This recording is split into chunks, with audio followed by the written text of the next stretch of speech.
Doctor ने सांप के राजा के मुंह से विषैला द्रव निकाला और उसकी विषाक्तता की पुष्टि डॉक्टर ने वह दवा सीधे अपने बेटे के शरीर में इंजेक्ट कर दी।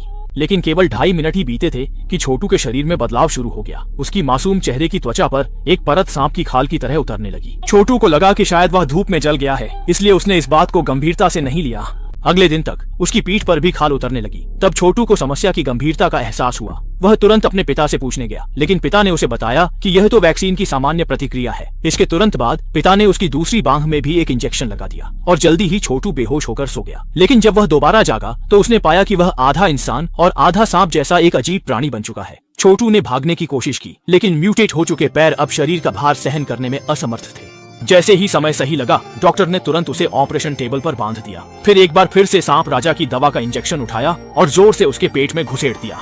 सिर्फ कुछ ही पलों में छोटू का सिर जीभ में बदल गया और उसके दोनों पैर आपस में मिलकर सांप की पूंछ बन गए।